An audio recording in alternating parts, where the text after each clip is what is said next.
Yes, now, bless now, don't forget the rest now. I'm going to give you a little review, people. Little review and maybe a little rating. Maybe a little rating. I just listened to Suicide Silence's 2005 EP, and I've done a little listen through of all of the tracks. If you're unaware, this is a reaction channel. And I thought I would flesh out a little more so of a review as opposed to a reaction on a video of its own. I came across a couple of tunes on this record back in the day, downloading music off of LimeWire.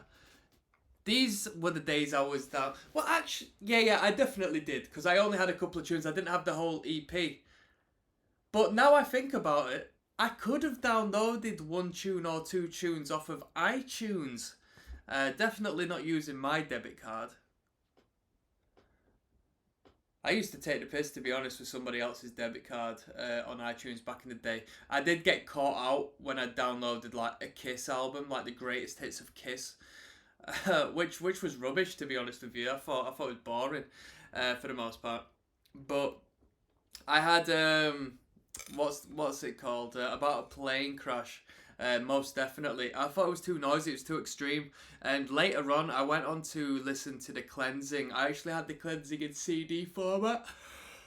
And it grew on me. It still was intense, but had a little more playthrough value. To me, the production sounded a lot better, a lot cleaner.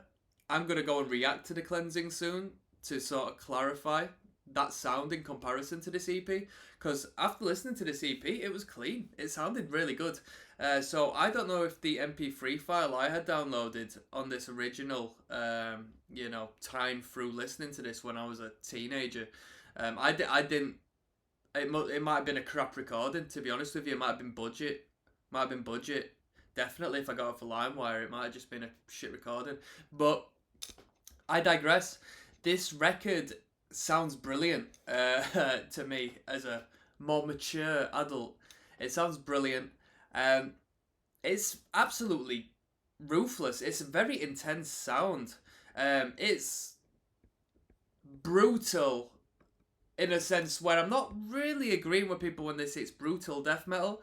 Very easily I can understand and sympathise with people who say that, but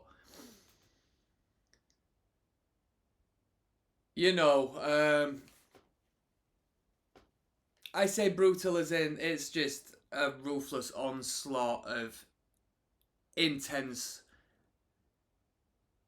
incredible metal. The musicians in the craft in this band are really fantastic.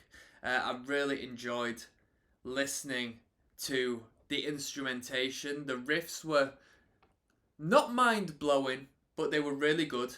They were tight. They were tuned down into the core of the earth, really low tuning. I was deciding as to whether it was drop A or drop B. Something tells me at least The Cleansing was in drop B tuning. I don't know about this record. But then again, it could be drop A sharp. I don't know. Does somebody want to let me know that one? Either way, it was heavy as hell. The breakdowns hit you like a truck when they wanted to. On the, I think it was the fourth tune, like the last of the studio recordings, there was a riff that essentially verged on a slam, more or less.